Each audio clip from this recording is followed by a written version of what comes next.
I awoke to a slow, rhythmic sound. Two-woo-woo, two-woo-woo, two-woo-woo, two-woo-woo. Where am I? What is that smell? The smell of disinfectant filled my nostrils. My mouth went dry. How long have I been here? I tried my best to open my eyes, but it was too bright. With a groan, I immediately closed them and concentrated on breathing. I couldn't move, and every breath I took felt like a knife piercing my side. I slowly became aware of pain everywhere, as if some sort of veil was falling off of me. He woke up. Who was that? Mr. Davis, can you hear me? I nodded, or so I thought. Mr. Davis, you're in the hospital. You were brought in last night. The doctor will be here to talk to you as soon as he's free. Just try to relax and don't move any more than you have to. I tried to lift my arm, and oh shit, it hurt. What the hell did they do to my arm? The pain shoots all the way up to my shoulder. The stabbing pain makes me breathe even harder, and that knife goes through me again. What the hell is going on? I decide to lie still and just try to breathe slowly and shallowly. It must have gone away, and eventually I tried to open my eyes again. The vision in my left eye was blurry, and I couldn't see anything with my right eye. I think a nurse walked by, so that confirmed what they told me. Another glance in my direction. She must have noticed me licking my lips because she offered me a straw and I took a sip. Oh yeah, so good. I don't know how much time passed. I tried to avoid anything that hurt me, but since that included breathing, I didn't have much success. A white coat moves in my direction. Mr. Davis, I'm Dr. Patel. You were brought in by ambulance last night. How are you feeling? How the hell do you think I'm feeling? At least that's what I was trying to say. Don't try to talk, Mr. Davis. You have a broken nose and a hairline fracture on your cheekbone. What the hell? He asked me a question and then tells me to shut up? Last night, you were in surgery for 4 hours trying to repair your right knee. You also have 3 broken ribs on your right side and a compound fracture of your right forearm. Your eye? Yes, your right eye is swollen and puffy, but the damage is superficial. The swelling will subside in a few days. You actually had a mild concussion when you were brought in, so we want you to be completely rested for a while. You're gonna stay here until we're sure you're on the mend. How? I'm sorry, Mr. Davis. I don't have to answer that question. When you're ready, the police will talk to you. In the meantime, they don't want us to distort your answers. The nurses will take care of you. In the meantime, I suggest you just get some rest. You're still in post-op, but you'll be moved to your room soon. And then he was gone. What was that? What the hell happened to me? I was drinking and partying with my friends. I was dancing with, oh yeah, Karen. The memory was coming back to me. I was dancing with Karen, my ex-girlfriend from high school. She was rubbing my leg and rubbing up against me. My God, she was even hotter than when we were in high school. Some guy kept trying to interfere. Who was it? It doesn't matter. She kept laughing at him and telling him to let her have a little fun for once. Oh yeah, now I remember. That wuss was her husband. They moved me to a double room and I got some sleep. I wanted them to put me to sleep for a week, but they refused. They said something about a concussion. Could it get any worse?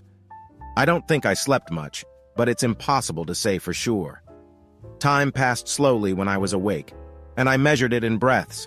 Small, shallow breaths hurt less. My throat was dry. Where's the nurse? It hurt to even swallow. Who are these people making all this noise? They must be visiting the guy in the other bed. Could they please just shut the hell up? Breathe easy. Take shallow breaths. Just try to relax. Where are my visitors? Where's my wife? She should be here. I haven't seen my parents or my sister's family. Do they even know I'm here? Mr. Davis? I open my only healthy eye. He's looking down at me. Cheap brown suit, notebook, must be a cop. I nod. Mr. Davis, I'm Detective George Abbott. I've been assigned to your case. What can you tell me about last night? I'm trying to explain. I was attacked. I was minding my own business. I'm sorry, Mr. Davis, I can't understand what you're saying. Detective, he's not ready. The swelling's making it hard for him to talk, and the painkillers are making him dizzy. You should be back tomorrow. Thank you, nurse, Mr. Davis. I'll be back when you're ready to talk. The suit turned and walked out. What the I'm ready. Find this guy. My side is hurting again, and the pain in my leg has started to throb. Nurse! Nurse! My leg! Mr. Davis, does your leg hurt? Your painkillers are probably wearing off. I'll get you something. She comes back with 2 pills, water and a straw. Just lie there and try to calm down. Don't move any more than you have to. You'll feel better tomorrow. She left before I could ask her where my wife was. I slept lightly that night, and the next day they put me on my feet with a walker. That's what they do now. When you have knee surgery, they want you to get up and walk right away. I walked to the far end of the hall and back. Then they put ice on my knee, and 4 hours later they make me do it again. I take the oxycodone as soon as they give it to me and take ibuprofen and acetaminophen in between like it's a TikTok. I'm lying in my bed when the suit comes back on. Mr. Davis, you may not remember me. I'm Detective George Abbott, and I'm here to talk to you about what happened. He paused for a moment as I nodded, then continued. How much do you remember? I shrugged. I remember that night and leaving the party. I was walking across the parking lot when I was hit from behind. I vaguely remember falling. But that's it. Do you remember what happened before that? It was our 10th high school reunion. I came from Chicago, where I live now. It was a cotillion. The committee decorated the gym, and we finally got all the drinks we couldn't get when we were in high school there. I thought that would get him, but Detective Abbott didn't even smile. I met up with my buddies, some of their wives, the usual. My ex-girlfriend, Karen, was there with her wimpy husband. She ran up as soon as she saw me and dragged me to the dance floor. Hell, she was even hotter than when we were in high school. One song, and it was like we were back in high school. She melted into me like she always had and was soon dry humping my leg. I mean, hell, she'd always been a cold-blooded fox, but that night she was out of control. Okay, I was bragging a little bit, but it was true, and I was just getting to the good stuff. Do you remember anything else? Her weak husband kept trying to intervene, and she kept laughing at him. At one point, she said, "Just go away and let me have some fun." Hell, she may have been cold, but to me she was hot. We found a table, got a few drinks, and talked. She kept stroking my leg under the table until hubby finally dragged her back to their table. That didn't last long, and either she would come to me or I would go to her. I took her away from hubby's table 3 or 4 times. One more round on the dance floor, and it was settled. I ran to the men's room and ducked down the stairs to the men's locker room. 5 minutes later, she joined me. Hell, she was hot in high school, but that night she was on fire. She was screaming like a wild woman, and with all those tiles on the floor and walls, it's a wonder they couldn't hear us upstairs. Just when I thought we were done, she started up again. We finally slipped out of the locker room and went upstairs separately. The reunion was winding down, so I headed to my car. At some point, as I was crossing the parking lot, I was hit from behind. I remember hitting the ground, but that's all I remember. And then I woke up here. I looked past the detective and noticed a nurse standing not far away from him. She seemed to be listening. I guess she doesn't have a personal life of her own. Who cares? Detective Abbott nodded and took some notes, but I got the feeling he wasn't taking it seriously. Is there anything else you'd like to add? No, that's all I remember. All right then, I have your statement. I'll contact you in a few days if I need anything else. That's it? Can you at least tell me something about what happened to me? Well, we don't have a lot of leads. Apparently there were some people in the parking lot, but no one admits to seeing anything. What? No one? What about my friends? As far as we can tell, Mr. Davis, no one wants to admit they're your friend. Some people admit to seeing you at the reunion, but no one saw you leave, and no one saw the attack. That's crazy. There must have been at least 20 people in the parking lot. What can I say, Mr. Davis? No one's admitting they saw anything. Well, what do you think happened? Off the record, we think Karen Jefferson's husband Bill kicked your ass. That wuss? He may be a wuss, but he walks and you don't. Doesn't seem to bother you too much. A crime was committed. That's the way it used to be. What does that mean? It used to be a crime to have sex with another man's wife, but that law was repealed years ago. Now it's just a nasty thing that no decent man with a shred of self-respect would even think of doing. I looked him in the eye. He didn't even try to hide his disgust. Sighs. Okay, I get it. You're going to pretend like this never happened. Not at all, Mr. Davis. If anyone comes forward with new evidence, we'll certainly consider it. Right now, it looks like another unsolved assault. There's a lot of those when it comes to drinking. What if I press charges? You can do that, but without proof, it probably won't lead anywhere. Even if it does, you should know that juries here don't treat men who fuck other men's wives well. There's a good chance that even with the evidence, you won't get a verdict you like. So you're not going to do anything. There's nothing more to do here." With those words, Detective Abbott turned and left the room. Typical cop. Where the hell is my family? Where are my friends?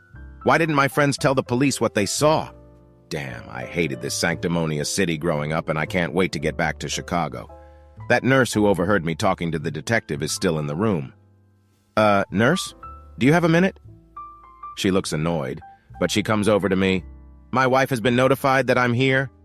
"Yes, Mr. Davis. She was contacted when you were brought in. She was here when they brought you out of surgery with your parents. How come I haven't seen them? Were they turned away for some reason?" "No, they were talking to some of your friends when you were brought out of surgery, and then they left." With those words, she just turned and walked out of the room. They left? They just left me here? The next chance I get, I call another nurse. "I'm sorry, but I had a cell phone when I got here. Do you know where it is?" "It should be with the clothes you were wearing." She opens the closet and pulls out a plastic bag with a drawstring. "Here it is." With those words, she hands me my phone and walks away.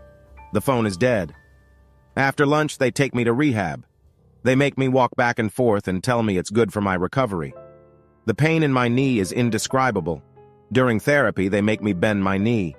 They are working on getting it to at least a 90-degree turn.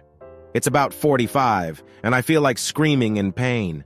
The therapist tells me, no results without pain, but all I want to do is rip his head off and spit down his throat. When the rehab session ends, they wheel me back to my room. I guess they decide they've tortured me enough and feed me lunch. No one comes here for food. While I'm lying there eating Jell-O, my sister walks into the room. At last, I have a visitor. "Sis, it's so good to see you. Where is everyone? Does anyone else know I'm here?" She's not answering me. "How are you doing?" "Shitty. I got a broken knee, I got a broken arm, I got 3 broken ribs, and I got a smashed face." "I can see that. What did you do that got you in this condition?" "Nothing. I was just walking to my car after the reunion."